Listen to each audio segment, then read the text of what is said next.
boa noite. Vamos começar mais uma bate-papo, né? Uma live. Dessa vez com o Tenente Coronel PM Onivan, da Polícia Militar da Paraíba.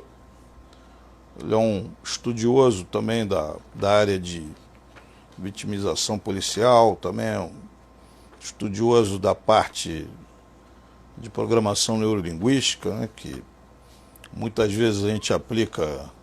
Eu preciso do nome dele para eu procurar aqui na entrada, se ele já entrou aqui. Onde é que eu acho?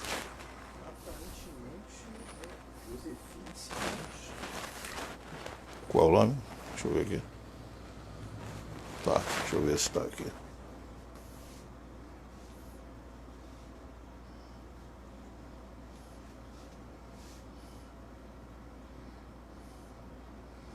Não estou vendo ainda aqui. Aqui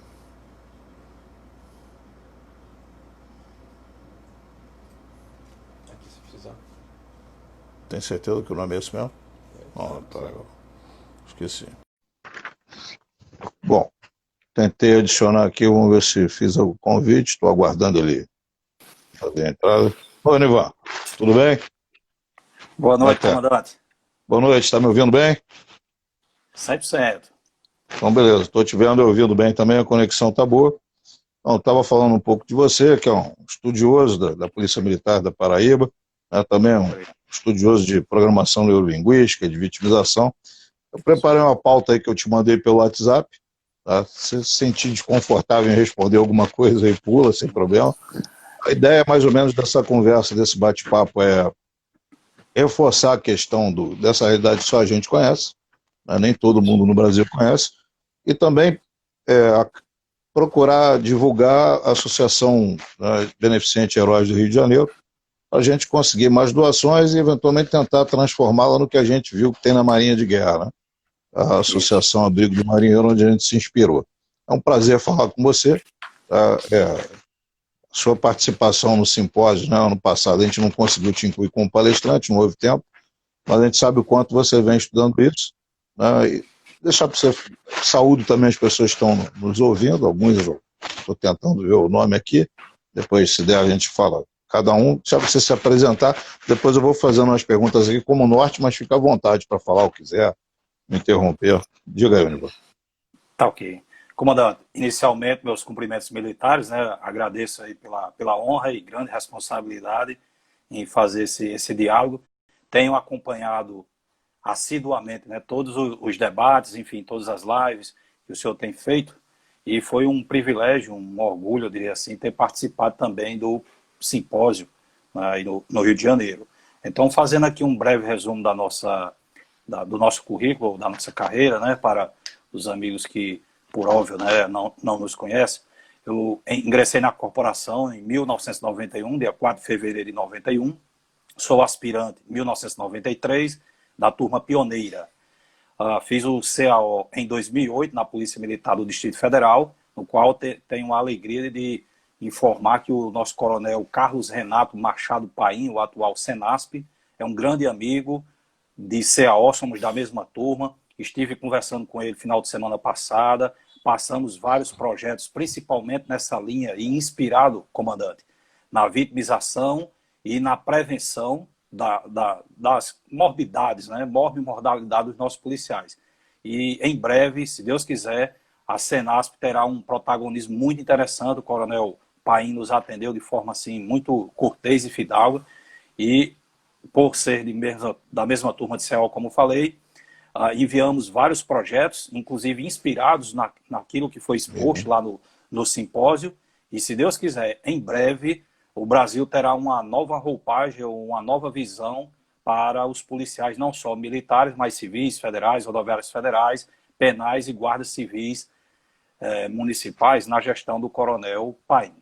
E concluí aí o programa de doutorado lá na Polícia Militar do Estado de São Paulo, em 2014, onde também defendi a nossa tese, né, que foi em cima da programação neurolinguística aplicada ao atendimento de ocorrências policiais de menor potencial ofensivo e não violentas. Então, em Sim, breve se não me engano, resumo. a PM da Paraíba, eu acho que é graduação, não é isso? A formação de oficial, o CAO é um mestrado, né? E o CSP É, é um doutorado, é isso mesmo?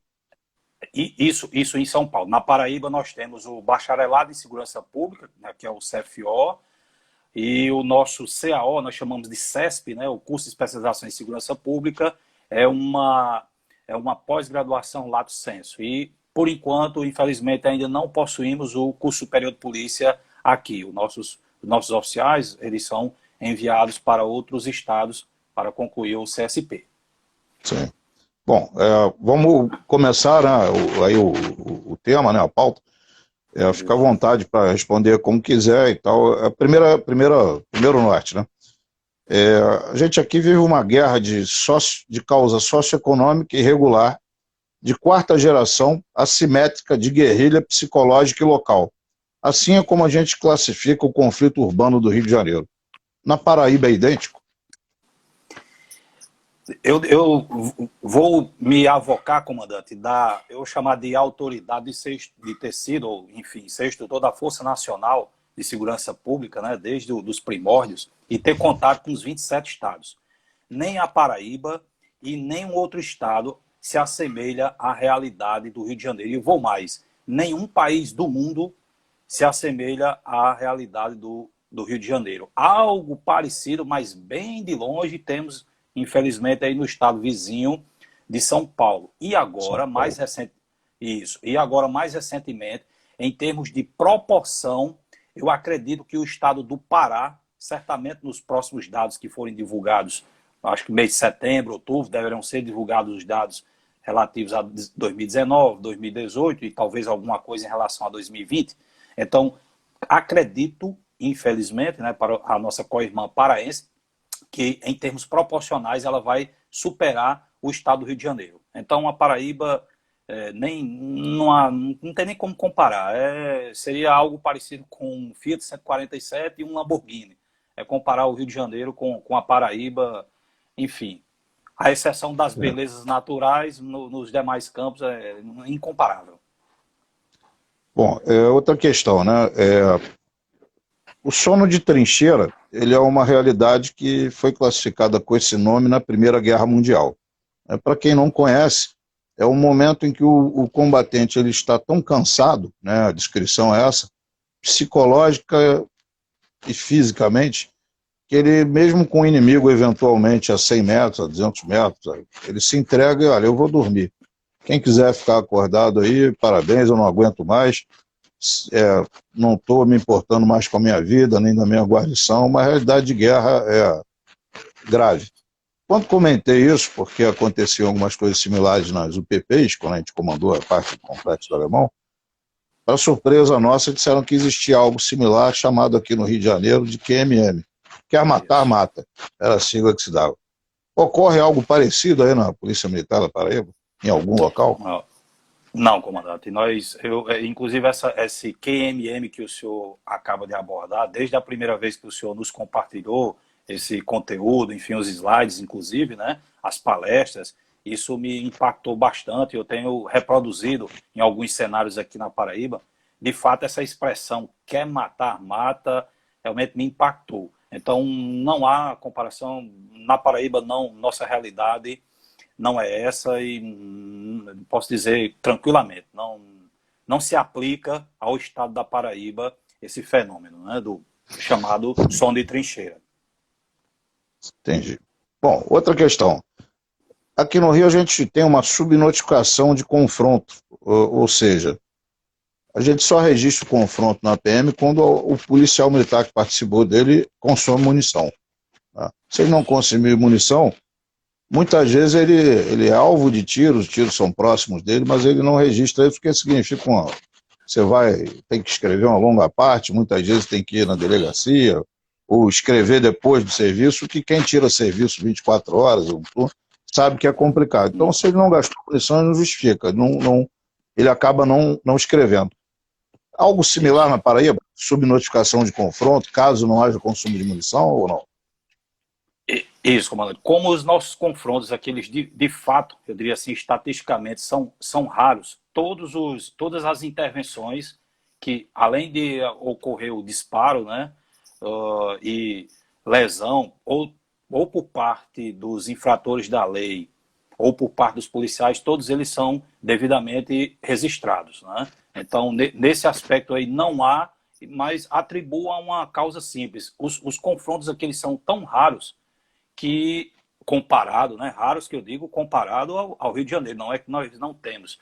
O último dado que eu manuseei nesse sentido foi de 2018, 2018, para que o senhor tenha uma ideia, né, e todos os internautas, 2017 e 2018, eu vou até enfatizar, comandante, para que o senhor coloque aí nas suas falas, 2017 e 2018 foram 52 confrontos. Eu vou repetir esse dado, ó, 2017 e 2018, 52 confrontos nos 223 municípios, incluindo Polícia Militar, Polícia Civil, Federal, Rodoviária Federal, ou seja, os confrontos envolvendo, a maioria foi da Polícia Militar, me parece que desses 52, somando-se os 2 anos, 2017 e 2018.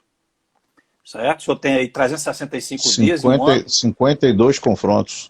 Em 2 anos, em anos. 2 anos, em 223 municípios, eu sei que o senhor gosta aí de estatísticas, enfim, incluindo todas as forças de segurança no estado, 52 confrontos em 2 anos. Esses são os dados que eu tenho de memória, que tive que ministrar uma palestra nesse sentido, e aí não tenho os dados ainda consolidados de 2019, que acredito que vai ficar mais ou menos nesse patamar, ou seja, em torno de 30 ao ano, né? Enfim, uma média nesse sentido aí. Isso, vou repetir, em 2 anos, incluindo os policiais da Polícia Militar, Polícia Civil, da Federal, da Rodoviária Federal, aqui que servem no nosso estado. Portanto, não tem como ter subnotificação, mesmo porque a imprensa, né, esses vários blogs noticiam rapidamente. Nós tomamos, por vezes, mais rápido as informações ou o conhecimento através desses grupos de WhatsApp e blogs do que mesmo pelos canais oficiais. Entendi. Quer dizer, quase que praticamente um confronto a cada 2 semanas, né? É uma tranquilidade que a gente gostaria de ter aqui. Eu me lembro bem do Rafael Cabral dizendo que ele chegava a ter nos GTPPs, e a gente viu isso lá no Complexo Alemão, às vezes algumas guarnições tinham 3 confrontos no mesmo dia. Em média, 3 confrontos por dia. Quer dizer, uma coisa assim que só realmente quem viu, quem não conhece ou nunca viu a nossa realidade pode até achar, não, isso aí não existe. Mas existia até uma frase assim na entrada da reserva de armamento, né, da UPP Nova Brasília, em alusão àquelas empresas que têm controle de qualidade elevado, assim, também jocosamente, né, era uma brincadeira interna, mas estamos a 0 dias sem disparo de arma de fogo. Para dizer que todo dia ali tinha disparo de arma de fogo, tinha consumo de munição. Era uma realidade bem pesada. Né? Eu acompanhei a live do Rafael Cabral, né, que está aí morando em Portugal, e também compartilhei essa informação aqui com os nossos grupos de oficiais e de instrutores de tiro e de abordagem, para mostrar a realidade. São realidades, comandante, totalmente distintas, né, mas realmente é incomparável. As nossas ocorrências aqui, nos 223 municípios, eu tenho a total tranquilidade, porque tenho pesquisado isso, eu diria que 99,7% das nossas intervenções necessita do policial apenas um ombro amigo e um ouvido atento. Não há necessidade imperiosa, né, dele nem tirar a arma do coldre. Isso é a realidade do meu estado. Por óbvio, aí pode alguém falar.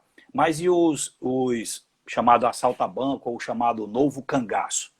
Pois bem, nesse tipo de contexto, quando a polícia chega, os criminosos já têm saído do local. Não há um confronto ferrenho. Nós já tivemos agora recentemente apreensões de ponto 30, ponto 50, sem precisar de disparos. Um serviço de inteligência muito bem feito, toda a quadrilha que ia fazer as ações criminosas, né, no interior do estado, foram 2 ações exitosas, parceria da Polícia Militar, da inteligência da Polícia Militar, da Polícia Civil, da Polícia Federal. Então, aqui no nosso estado, diferente dos demais estados. Eu posso, como disse ao senhor, tenho um contato com os 27 estados e, aparentemente, conheço a realidade dos 27 estados do nosso país. E a Paraíba, ela se difere, porque aqui, de fato e de direito, somos bastante unidos, Polícia Militar, Civil, Federal, Rodoviária Federal e a Polícia Penal, né, a inteligência da Polícia Penal, o Ministério Público, tanto o Ministério Público Federal quanto o Ministério Público Estadual. Então, aqui a guerra de vaidades, ou os egos, né, graças a Deus, nós não presenciamos. Pode ser que tenha, óbvio, somos humanos, né, um fato ali pontual, isolado, mas, grosso modo, as forças de segurança pública, incluindo aí as guardas municipais, o Corpo de Bombeiro e Militar, nós somos, sim, bem integrados e, com isso, temos tido excelentes respostas. Vocês, você até comentou, a gente viu, conversou, você teve no nosso seminário de vitimização policial. E a gente tem trocado informações sobre o nosso estudo aí já há alguns anos, né, particularmente eu e você. Isso. O quanto o seminário, o nosso estudo sobre vitimização contribuiu aí com o estudo teu, de vocês aí na Polícia Militar da Paraíba? De sobremaneira, assim, imensamente, comandante. E nós vamos desejar que chegue a 30ª, a 80ª, enfim, edição, porque eu até coloco, né, que o número dele foi o primeiro, né? Enfim, depois desse, nós já tivemos um na Polícia Militar de Rondônia, nós promovemos um workshop aqui de vitimização policial, inclusive com a participação do Major Leonardo Novo. Aproveitamos para fazer o lançamento do livro dele aqui no estado da Paraíba, o conduzi para a academia, ele ministrou uma palestra para os cadetes e os sargentos que estavam em formação, e à noite fizemos a mesma palestra lá no nosso clube dos oficiais. Então, nós fomentamos, eu diria assim, foi um grande fomento, inclusive eu participo de alguns grupos, por óbvio, né, como o senhor também, enfim, grande parte da população participa de grupos de WhatsApp, e alguns grupos de pesquisadores, grupos em que tem a presença de generais, de desembargadores, de promotores, e toda essa realidade do Rio de Janeiro. Eu quero até aproveitar e destacar aqui o nosso coronel Wilman René Alonso, né, faz parte de um desses grupos, e aí compartilha a realidade do Brasil. E hoje o senhor pode ficar tranquilo, eu diria assim, né, se eu posso, entre aspas, tranquilo, que o Ministério Público, boa parte da imprensa e da sociedade como um todo, ela já está, eu diria assim, começando a sensibilizar-se para o fenômeno da vitimização policial. Eles já perceberam, notadamente, o Ministério Público, o próprio Judiciário. Aqui nós temos um entrosamento muito forte, muito bom, muito profícuo com o Ministério Público e com o Judiciário. Então eles já compreendem toda essa dinâmica da atividade policial. E só para dar um dado aqui ao senhor, desses 52 confrontos, aliás, eu vou estender, eu estou fazendo exatamente nesse momento essa pesquisa, né, junto ao Tribunal de Justiça da Paraíba, e nós não temos, até então, nenhum policial condenado por homicídio, né, nesses atos de serviço. Por enquanto, os dados que eu levantei até agora, eu estou levantando desde 1990 os confrontos. Não só vitimização, mas confrontos. Então, o quadro da Paraíba é o meu policial, até a presente data, todas as intervenções que resultaram em mortes dos criminosos, o policial foi absolvido, e em vários casos, tanto o delegado quanto o promotor já trabalharam um relatório no sentido do arquivamento. Então, isso mostra que as nossas intervenções aqui no Estado são de formas legais, são de forma proporcionais, éticas, enfim, e não, até o presente momento, eu diria assim, está 100%, né, de forma legal, como eu disse, ética, proporcional. Você escreveu um livro, né, que trata de aplicações da programação neurolinguística, né? Eu até estou lendo ele. Como é que vocês têm usado isso aí na Paraíba? Esse mesmo. Como é que vocês têm usado aí? Eu me lembro de eu ter usado alguma coisa até antes do teu livro, por pesquisa própria. Eu trabalhava muito com interrogatório na corregedoria, né, para ajudar ver se a pessoa está mentindo, está criando, está recordando, né, auditivamente, visual. Esse tipo de aplicação, você que obviamente conhece mais o assunto que eu queria que você comentasse e falasse de outras aplicações que vocês usam, né? Ah, fantástico, mano. Me permite fazer um rápido histórico de como tive o contato, né, com essa ferramenta chamada programação Sim. neurolinguística. Eu tive a oportunidade de fazer curso de negociação com um agente especial de Rosário, do FBI, isso no ano de 2001. Depois tive a oportunidade de fazer outro curso de negociação de reféns com o policial do condado de Orange, né, Orange County, o Albert Rodrigues, e de 2001 e 2002, quando fiz esses dois cursos, me chamou a atenção que todos os agentes do FBI, inclusive lá no Law Enforcement Bulletin, né, aquele boletim do FBI, de agosto de 2001, agosto de 2000, eu fiz o curso em setembro, eles já tinham publicado um artigo mostrando que todos os agentes do FBI são treinados com a PNL. E me chamou a atenção dessa ferramenta. Poxa, o PNL, o que é isso? O que é isso? Né? Como a gente fala aqui no meu interior, eu sou de uma cidade do interior aqui chamada Souza, já existe Assim, no Google, né? Eu vou interromper, mas você tem noção, é depois que o camarada é formado, é durante a formação do FBI? Como é que, já que todos passam por isso, tem algum... Como é isso na prática? Durante a formação, lá na Academia de Quântico, né? Lá na Virgínia, né? Enfim, todos os agentes em formação já passam pelo conhecimento da programação neurolinguística, notadamente, como o senhor bem falou, para interrogatórios e principalmente para testemunhas. Então, o trabalho em cima do rapport da escuta ativa é fundamental para testemunha e vítima, até para que ele possa reconstituir a cena, né, para melhorar a investigação do delito. Então, a partir desses dois cursos que nós tivemos a oportunidade de fazer e tomar conhecimento, procurei alguma coisa, ler, enfim, e tivemos a oportunidade em 2005 fazer o curso, né, de Practitioner em Programação Neurolinguística com o professor Alexandre Bortoleto, da Sociedade Brasileira de Programação Neurolinguística, fica aí em São Paulo, né? E de 2005 até a presente data, nós, eu diria assim, incorporamos a disciplina. Ela tem o nome de Inteligência Emocional e Neurolinguística Aplicada. Ela é ministrada para o curso de formação de sargentos desde o ano 2005. E aí nós reproduzimos, não, a disciplina ela é curricular no curso de formação de sargentos. Porém, não só na minha disciplina lá de gerenciamento de crise e negociação para o CFO, quanto comunicação social e oratória, que também ministro, nós incorporamos, eu sempre faço alguns recortes, eu tiro ali 2, 4 horas aulas para passar algumas ferramentas da PNL.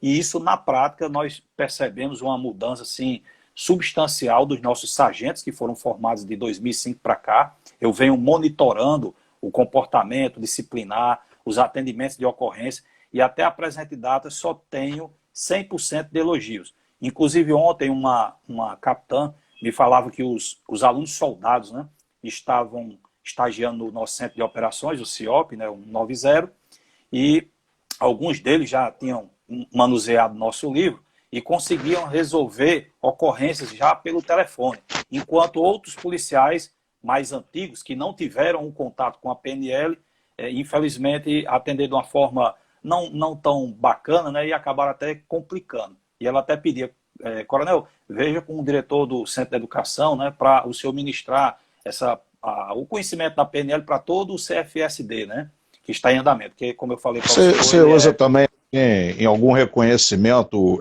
no terreno?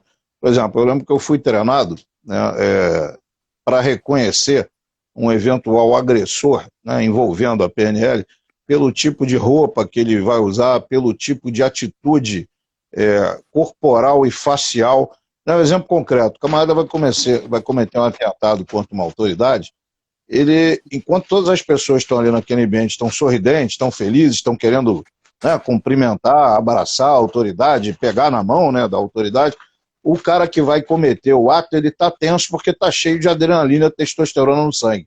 Vocês chegam a esse nível de mostrar isso? Porque a gente tinha vídeos, casos, esse tipo de comentário é feito? Ou são treinados para isso? Excelente pergunta. Inclusive, comandante, dentro dessa sua pergunta, eu daqui a pouco vou falar de um outro livro que, se Deus quiser, estaremos lançando agora em breve. Isso nós chamamos de calibração. É um conteúdo da programação neurolinguística que ela é a base para a chamada detecção de mentira, né? Ou baseline. Ou seja, nós temos que calibrar, essa é a nomenclatura da PNL, o comportamento daquele ser humano, qualquer ser humano, né? Em estado normal, sem estresse, sem pressão, enfim. E a partir do momento em que ele tem uma alteração comportamental, nós, entre aspas, vamos dizer assim, tem alguma alteração. Agora, daí até dizer que ele está com raiva, vai cometer um atentado ou vai cometer um suicídio, isso nós chamamos em PNL de alucinação. Tem duas nomenclaturas que são, eu me permito colocar, comandante. Uma nós chamamos de sensorial e outra chama-se de alucinação. Sensorial, vou pegar exatamente o exemplo do senhor. Sensorial é todo mundo está cumprimentando a autoridade e tem uma pessoa que não está cumprimentando e está olhando para os lados, né, fazendo ali uma varredura de cenário. Isso é sensorial. Agora, a alucinação é esse cara vai cometer o atentado contra a autoridade. Isso nós ainda não temos uma evidência. Agora, a partir do momento, e é isso que nesse momento eu estou fazendo junto com o Major Álvaro e o Cabo Bandeira, nós em instantes eu falo um pouco mais desse projeto, está na pauta aqui das suas perguntas e vou responder com isso também, é procurar, através dos vídeos, sistematizar dos criminosos que cometeram roubo através de vídeo. Nós temos aí um acervo de mais de 1.500 vídeos, identificar um certo padrão desse tipo de ataque. Ou seja, em tese, fazendo aqui uma alucinação, né? Nós vamos chegar, por exemplo, de 1.000 vídeos, em 780, antes do ataque, o criminoso, ele olhou sempre para a direita. Então, via de regra, em tese, é uma conduta que nós vamos orientar. Ó, se você tiver um cenário que alguém, exemplo, olhe para a direita, ou para a esquerda, ou para cima, ou para baixo, enfim, não sei qual o perfil que nós vamos encontrar, poderá ter uma forte probabilidade que ele queira cometer um crime. Então, nesse sentido, eu prefiro dizer o seguinte: primeiro é calibrar o comportamento das pessoas que ali estão. Agora, aquela que destoa do contexto, aí sim o nosso olho de águia, né, vai ter que focar com mais atenção. Sim, isso é interessante porque o ser humano é treinado para isso, né? Antes do treinamento você não vê, né? Depois do treinamento você passa a ver. Eu acho que o próximo estágio é você ensinar isso às máquinas para elas fazerem também, né? Então esse sistema de inteligência artificial com machine learning vão ser capazes de fazer e te dar uma probabilidade, né? Olha, tantos por cento de chance de esse camarada cometer um crime daqui a pouco e tal. Não é 100%, nunca vai ser, mas pode ter uma assertiva boa, né? De alerta. Né? Exatamente. Eu vou pegar esse tópico, só para que o senhor entenda, me permita assim falar, né? Dentro da pesquisa que nós fizemos sobre vitimização fora de serviço, que será objeto do livro, um dado que nos chamou a atenção. Vou fazer aqui o recorte, mas está exatamente dentro da sua pergunta. As vítimas que estavam em moto, que desembarcaram pelo lado contrário da abordagem do criminoso, tiveram menos probabilidade de sofrer uma busca pessoal. Ou seja, eu estou aqui na moto, né? O criminoso me abordou pelo lado direito. Se eu estacionar, parar a moto, colocar ali no descanso, né? Ou como alguns chamam do macaco, né? Botam macaco, outros falam descanso, e descer pelo lado esquerdo, eu tenho menos chance de sofrer uma busca pessoal. Outro dado que nos chamou a atenção é que das pessoas que estavam em moto, vítimas de moto, né, estando numa moto, em movimento ou parada, 100% das que reagiram ou que terceiros presenciaram a cena e reagiram, normalmente esses terceiros eram policiais que viram a cena e reagiram, em 100% a moto não foi roubada.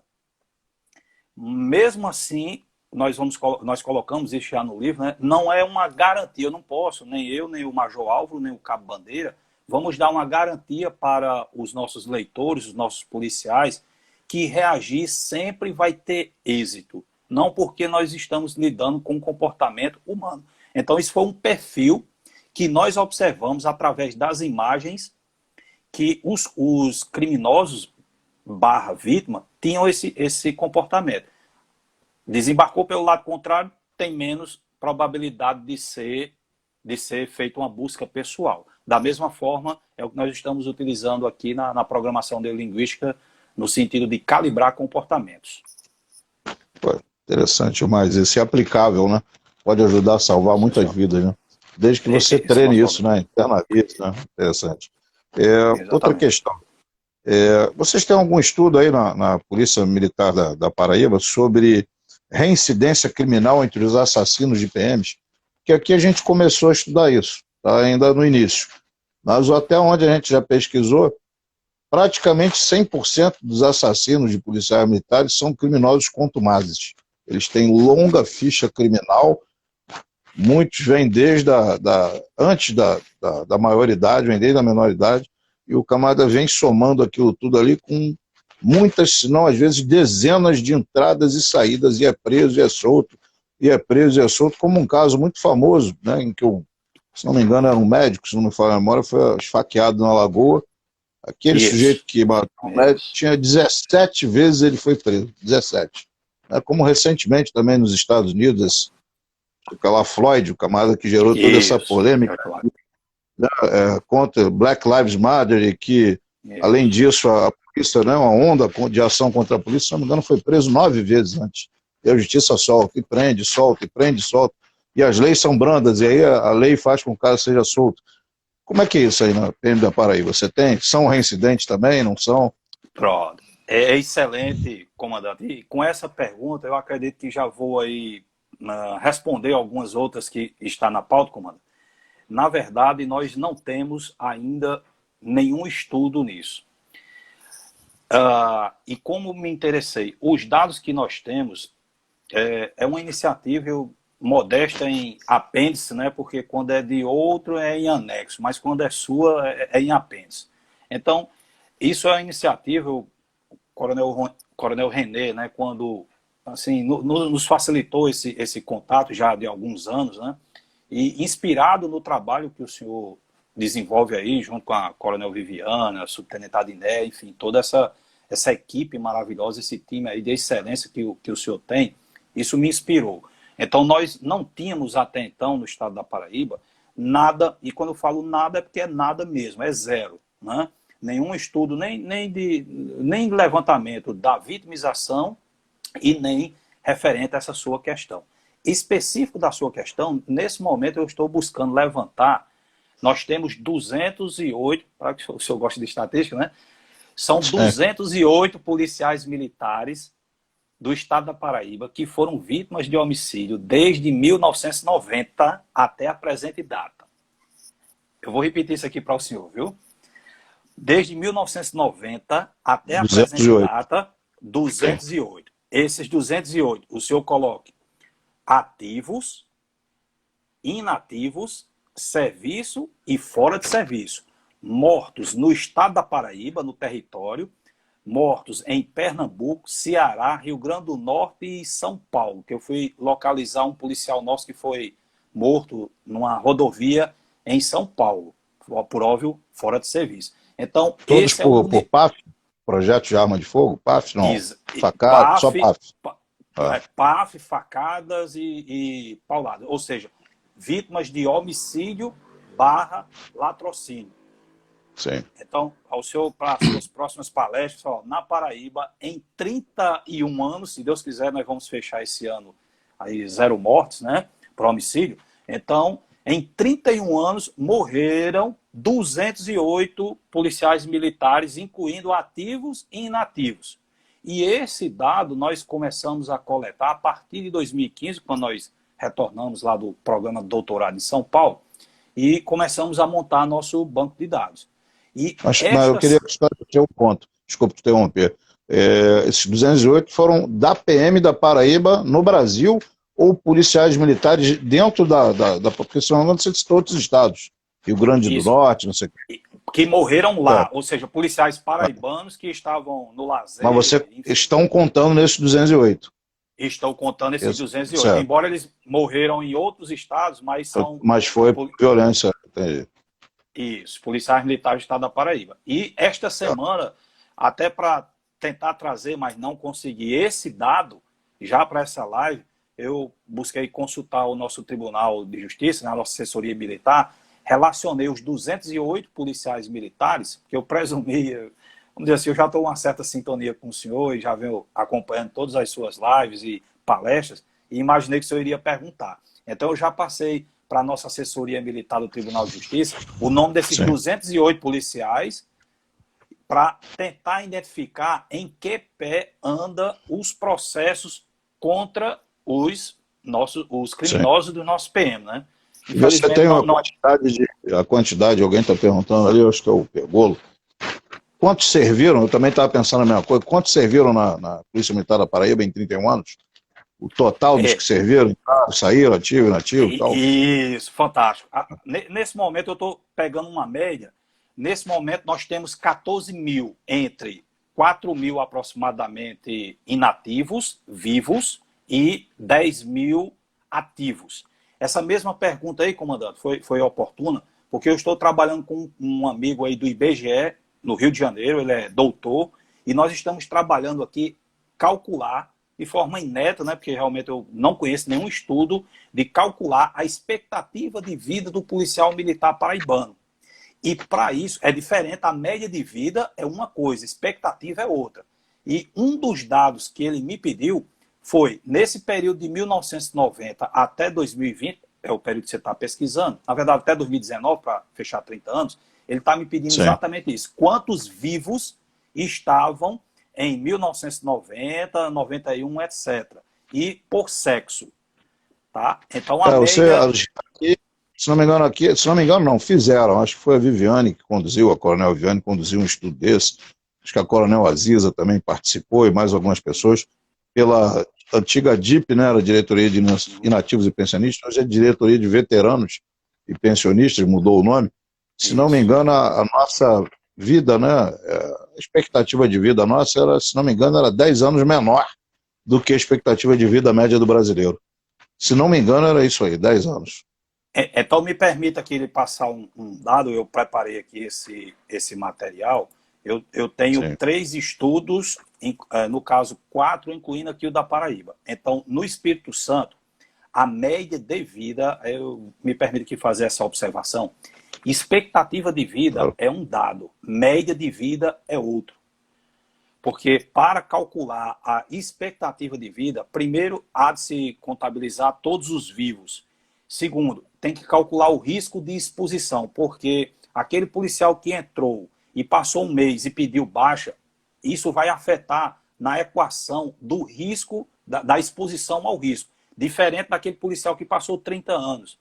Isso é a orientação que o colega do IBGE está me passando. Por isso que realmente esse aí vai dar um pouquinho mais de trabalho, porque são várias variáveis para se calcular expectativa de vida / exposição ao risco. Então, mas nesse sentido, comandante, em termos de média de vida, no Espírito Santo, o estudo lá da Universidade Federal do Espírito Santo mostrou que entre 1989 e 2019, a média de vida deu 58,6 anos. Polícia Militar do Espírito Santo. No Paraná, a capitã Ariadne, né, que fez aí o CAO o ano passado, ela fez a pesquisa de 2012 a 2016, os dados, a média de vida foi de 66 anos do policial militar paranaense. Né? O Major Sobrinho e o Major Nascimento, eles da Polícia Militar do Amapá, também fizeram o CAO o ano passado e nós compartilhamos informações, chegou a média de vida de 60 anos de idade. No Espírito Santo, a expectativa de vida lá deu 78, no Paraná 78 e no Amapá 72. Na Paraíba, a expectativa pelo IBGE projetada é de 73 anos de idade, a média da população. No nosso caso da PM, dos dados que eu tenho, essa média de vida chegou a 61 anos de idade. E agora, comandante, vou dar um dado que eu estive fazendo aqui um webinário nos nossos clubes sociais, e isso impactou bastante. Eu compreendo, né, que nenhum gestor, enfim, ninguém quer falar desse tipo de assunto. Eu tenho afirmado que o policial militar do estado da Paraíba, masculino, que conseguir completar 66 anos de idade e 15 de reserva, ele pode ser considerado um acertador na Mega Sena acumulada na vida. Eu vou repetir. O policial militar masculino, principalmente praça, que atingir 66 anos de idade, completei 66, então já aquele estudo do coronel lá da Paraíba está furado. Muito bem. Quantos anos de inativo tem? Se tiver 12, ainda não completou, porque é 66 e 15. O cara que completar isso, pode se considerar que ganhou na Mega Sena, é um Highlander, é um Tutankhamun, ou um Tutankhamun, como alguns falam. É por aí. É um Highlander. Porque é um Highlander. Né? E só aproveitando, comandante, eu vi alguém perguntando aí, questão de quantos da Paraíba estavam de serviço. Desses 208, desses 208 que eu mencionei no período de 30 anos, na verdade 31, né, que vamos incluir esse ano, 114 estavam em serviço, fora de serviço, na ativa, mas fora de serviço, né? Ou seja, 55% estavam fora de serviço. Em serviço foram 29%, no total de 60%. Considerando, isso é bom enfatizar, considerando que esses 60 aqui, quando nós colocamos em serviço, é naquela situação também que ele estava se deslocando ou sem saindo. ato de serviço, né? Entendi. Isso. E sendo honesto de forma ética para a luz da ciência e da boa prática metodológica, alguns casos aqui, o policial ele, de fato não estava de serviço, principalmente os policiais da inteligência. Eram situações passionais. Mas aí até para acobertar, dar um alento para a família e para a sociedade, foi colocado como em serviço e ainda promovido pós-morte. Mas como nós conhecemos, eu conheço absolutamente todos esses casos e alguns deles trabalharam comigo quando eu servi na companhia de choque, quando comandei a companhia de choque, enfim. E, enfim, então mesmo esses 60 em serviço, na verdade, não foi bem em serviço, mas como nós estamos seguindo um padrão, né, e 16% deles, ou seja, 34 eram veteranos, né, já estavam na reserva. Portanto, 55% fora de serviço, 29% em serviço e 16% eram veteranos. Entendi. Vocês não pensaram ou pensam, talvez no futuro, incluir como os norte-americanos incluem os acidentes em serviço, que eles consideram que, por exemplo, um acidente de trânsito do camarada em serviço, ou que está indo, ou deslocando, ou está em serviço, é devido ao aumento na concentração sanguínea de adrenalina, testosterona, cortisol, né, o estresse. Então o cara, como a gente já viu aqui, que tem muito mais chance de ter acidente de trânsito com um policial do que com um cidadão que não é policial, por causa do cansaço, né? Eu mesmo tive uma vez, 2 vezes tive acidente leve de trânsito, foi por ter passado alguns dias acordado em claro, virando de serviço e tal, e aí em primeira, segunda, vai dar aquela cochilada e bate, mas em marcha lenta, né? Devido ao cansaço, né? Que muitas vezes a gente vira muitas noites, embora as pessoas que às vezes tratam na nossa, né, previdência social e aposentadoria não acreditem que a gente trabalha tanto, mas se for colocar hoje em dia, né, uma body cam acompanhando um policial militar, eu acho que não vão nem acreditar que é possível um ser humano trabalhar tanto, né? Exceção dos escravos, né, que foi abolido aí há mais de um século. Mas, pô, quantas vezes, né, ainda mais quando você é moderno, né, e jovem na carreira, você entra de serviço, você paga as 24 horas, você sai de serviço, emenda na reunião, né, que você vai falar com o comandante o que aconteceu, aí continua no expediente, no dia seguinte está de novo, né, e aí outra vez tem serviço, é a mesma rotina no Brasil todo, né?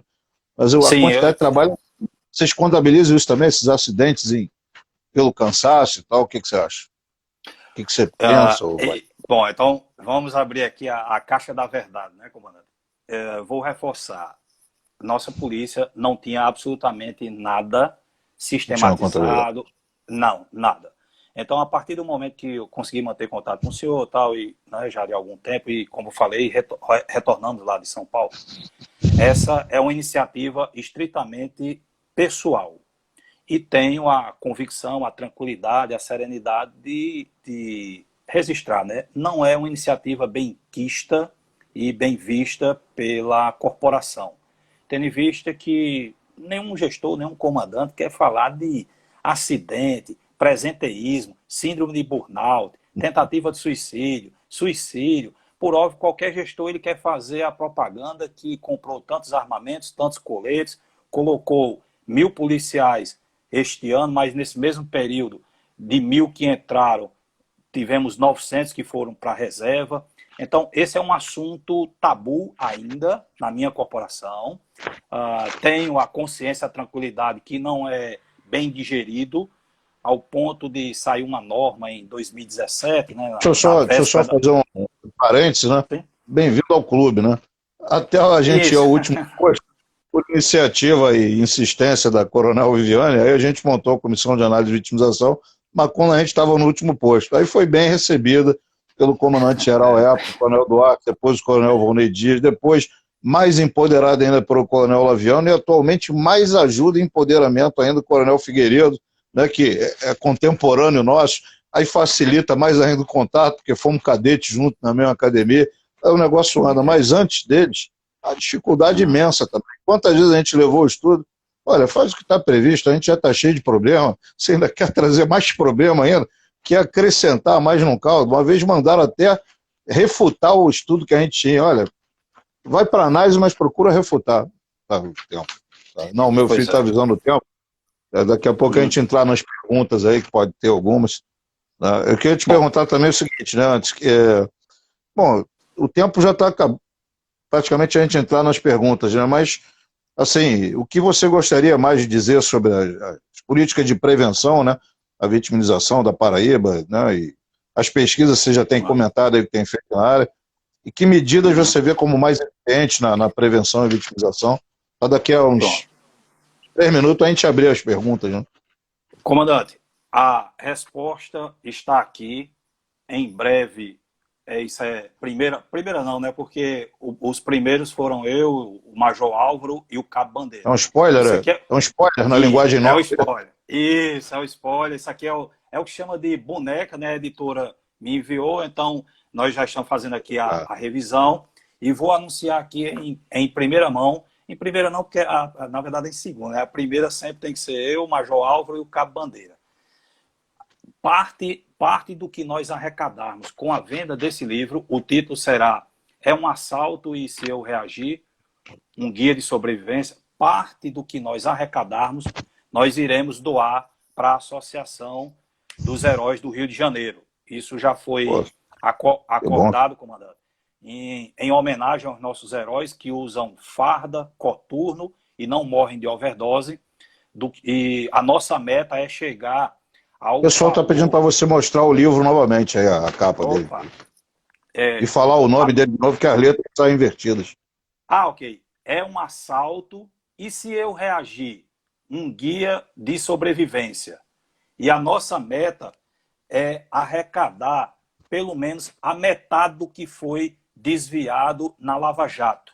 E com isso ajudar ainda mais a Associação dos Heróis do Rio de Janeiro. Então, e quando nós atingirmos essa meta, nós vamos dobrar a meta. E quando dobrarmos a meta e atingirmos, vamos de novo.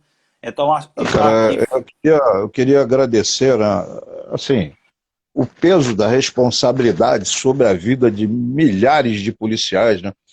Você falou em 208, né, em 31 anos, nós temos mais de 3.000 em 26 mortos, né? Feridos, né, passam de 17 mil, os afastamentos psiquiátricos já passam de 5 mil em poucos anos. Queria te agradecer publicamente por essa doação aí, a critério sua, por iniciativa de vocês, porque, olha, o que tem de gente para a gente ajudar é muita coisa. A gente fica aqui, nosso pedido de agradecimento, nossa gratidão incomensurável, cara, por essa vida, né? Você tem, se não me engano, está no Talmud, né? Quando você salva a vida de uma pessoa, você salva a humanidade, né? Vocês estão ajudando a salvar a vida de muita gente. Nossa, muito obrigado aí, Onivan. Onivan e os Isso é demais assim. autores. Viu? Isso, esse é um trabalho que nós temos, já respondendo sua colocação. Nós aqui transformamos essa pesquisa, que tudo é pesquisa, junto com o Major Álvaro e o Cabo Bandeira, nós ministramos aqui o workshop de proteção pessoal. Agradeço até eu acho que é o Tenente Coronel Cabral, aí do Centro de Tiro de Instrução Especializada, SEAD, comandante. Nos franqueou lá, guiados pelo Coronel René, né? Eu tive a oportunidade de assistir uma aula daquele porte velado, saque velado, alguma coisa assim. Grande veterano René. Isso, nos conduziu até lá, acompanhei em loco a instrução, altíssimo nível, né? E já vou dando um bizu. Um dos melhores, se não o melhor café do estado do Rio de Janeiro está lá no Tenente Coronel Cabral. Se tem outro melhor, eu não tomei, mas que o café... Agora vai falência para o SEAT, vai bombar lá, vai falência. Pode não ter munição, pode faltar munição, mas aquele café é irresistível, se Deus quiser, na próxima vez. É um café espetacular. Então, comandante, esse workshop de proteção pessoal é a nossa contribuição para a prevenção à vitimização. Nós abordamos coisas da neurolinguística, da neurociência, da estatística, de vários estudos de caso, e agora estamos, eu diria assim, com a cereja do bolo. Se Deus quiser, acho que a primeira semana de agosto, a editora nos prometeu que a primeira semana de agosto está entregando o livro, e faremos um lançamento com um workshop virtual, vai ser por óbvio, né? Tudo virtual, e como falei, reassumo o compromisso de parte do que nós arrecadarmos irá ser doado, né, para a Associação dos Heróis do Rio de Janeiro. Cara, demais isso. Eu queria, se você fizer as considerações finais, e abrir para as perguntas, né? Porque faltam 8 minutos, né, Vitor? Não, o pessoal poder perguntar, ou já pode perguntar, o que você acha? Já abre para perguntas? Estou à disposição para perguntar, comandante. Estou aqui só agradecer mesmo a todos e saudar aí o Major Leonardo Novo, grande amigo, grande caveira, o policial federal Góes. Subcomandante do SOC, isso, o novo. Alguém que está profundamente, isso até que, se não me engano, ele está fazendo um mestrado, né, parte aqui no Rio, parte em Portugal, e aprofundando essa questão. O pessoal da nova geração está trazendo muita luz sobre isso, né? Estão estudando em profundidade e dando um viés científico a isso, né, acadêmico.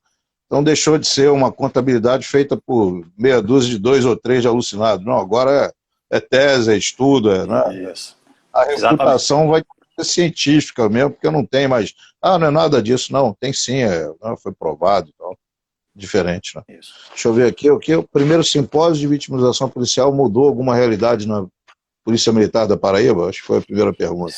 Sim, a resposta é sim, porque a partir do momento de todos os relatos, sem contar no compartilhamento dos vídeos, né, está aí no YouTube, então é quase que leitura obrigatória, ou enfim, os policiais nossos, né, os cadetes e o CFSD, nós recomendamos que assistam às palestras, a todas as palestras do simpósio, né? Enfim, e aí já estamos trabalhando bastante a conscientização. E essa conscientização a partir da realidade do Rio de Janeiro, que, me permita assim dizer, comandante, desejo que jamais chegue aqui no estado da Paraíba, porque realmente só os senhores, para entender essa... realmente só quem está no Rio, quem vive aí, para entender essa loucura. Enfim. Teve uma pergunta do Eduardo Cerqueira, qual... hoje a maior necessidade de funcionalidade instrumental da segurança pública? Eu não entendi exatamente o que é funcionalidade instrumental. Não sei se você sabe que termo é esse, Onivan. Isso aí, como diz lá na minha cidade de Souza, isso é para beber, cheirar, isso é um elogio. Não sei, deixa eu ver. Realmente para mim... O que é funcionalidade? Se você puder esclarecer, Eduardo, o que é funcionalidade instrumental? Isso, esse termo aí para mim vou até anotar aqui para... Também nunca tinha ouvido esse termo, não. Não sei se você está se referindo a armamento, a condições de trabalho, a blindagem, a cursos. Qual é a funcionalidade instrumental? Não sei. Não sei se tem mais alguma pergunta aqui. É isso mesmo. O que mais a polícia precisa? É isso mesmo, é nessa linha. É treinamento, equipamento, acho que é isso que o Eduardo Cerqueira está se referindo. Tá? O que você acha? Eu continuo, eu sou um apaixonado, comandante, pela educação, pela instrução. Eu entendo que a base e o investimento maciço deve ser duas portas de entrada, Cefap e academia. Ali é onde devem estar, eu diria assim, todos os investimentos possíveis e imagináveis dos gestores da segurança pública. Depois que o policial passa a pronta, isso aí é colher os frutos, é fazer a manutenção, né, a atualização de alguma legislação, de algum procedimento, até mesmo de algum equipamento, enfim. Mesmo porque, vou aqui ser bem enfático e colocamos isso no livro, você tem uma arma excelente, sem citar nomes aqui, marcas, etc., mas nós vamos mostrar que só você ter uma arma, 3, 4, 5 carregadores, isso por si só não é um fator determinante para a sobrevivência. Nós vamos colocar isso aqui de forma bem tranquila. Acredito que depois desse livro, os nossos treinamentos, principalmente para fora de serviço, para situações de intervenção a roubo, acredito que nós teremos novos paradigmas, porque nós vamos apontar através de pesquisas, né, que o fato de estar portando uma arma por si só não é o determinante para a sobrevivência. Outros fatores influenciam nessa equação. Então, o meu ponto de vista é o investimento maciço deve ser na educação. Leia-se formação. Formação, eu concordo também. É o prioritário. Você tem o camarada bem treinado, bem preparado, bem motivado, é um fator mais importante do que ter o melhor equipamento do planeta. O ser humano, como está dizendo a Direc, também o ser humano é o equipamento mais importante, é verdade. Concordo, É ele que vai operar, é seja lá qual for o equipamento. Né? Independente da marca, você pode dar uma marca pior, mas o cara ele é motivado, ele é mais bem treinado, ele vai ter uma efetividade melhor. Né? Assim a gente procura até ver.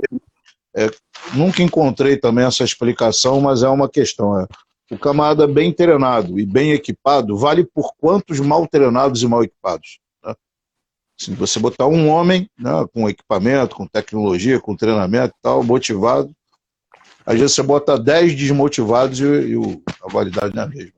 Eu vou dar um dado bem simples, comandante, dentro do senhor está abordando. Desses 208 policiais militares do estado da Paraíba que faleceram, 0 por disparo de fuzil. Nós não temos nenhum policial militar do estado da Paraíba morto por calibre, né, 762 ou 556. Pô, todos, bom isso, hein? todos. Bom isso. Percebam bem, comandante, e aos que nos acompanham. Entrou aí o Cabo Bandeira, né, que é um dos nossos coautores aqui. O Cabo Bandeira ele foi promovido.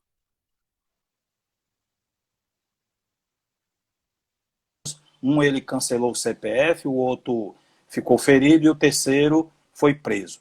Então, perceba, desses 208 policiais militares, o disparo do assassino foi efetuado a, no máximo, 10 metros. A maioria entre 3 e 7 metros. Eu coloco 10 como uma margem de segurança, porque nós tivemos um confronto numa cidade do interior, o policial morreu através de um calibre 12, de uma calibre 12, e lá o local gira em torno de 9 a 11 metros. Então, em média, o nosso policial da Paraíba, ele por vezes está de pistola, .40, né, o calibre 40, e ele morre com um calibre 38, canela seca. Então, não é só o armamento. Óbvio, o armamento ele influencia. Eu escutava atentamente a live do senhor com o Santa Rosa, né, e ele falava lá da vitimização dele. Enfim, provavelmente, se ele tivesse um fuzil, o cenário seria outro. Mas essa é a realidade dos senhores aí. No meu estado, quem mata o policial é o açúcar, o sal, o álcool etílico, o sedentarismo e o calibre 38 canela seca. Isso aqui é o que mais mata no meu estado, nos 2.334 falecidos pelas várias causas desde 1990. Olha, nós temos aqui isso esperado, né, Univan? Essa é a normalidade, né? É isso que a gente quer voltar. Isso já foi um dia assim no Rio de Janeiro. Né? Mas um dia, provavelmente, no início do século XX, né? Depois isso veio aumentando, né? E piorou. Meu filho está me avisando que só faltam 21 segundos. Eu queria agradecer muito a você. e tem 17 segundos, tá? Minha continência a você, aos demais aí da Paraíba e aos demais ouvintes. E obrigado por essa live. Eu acho que a gente volta a fazer outra mais adiante, que a gente Se tem Deus mais quiser. assuntos para conversar. Muito obrigado a todos aí, os que acompanharam, especialmente a você, Onivan.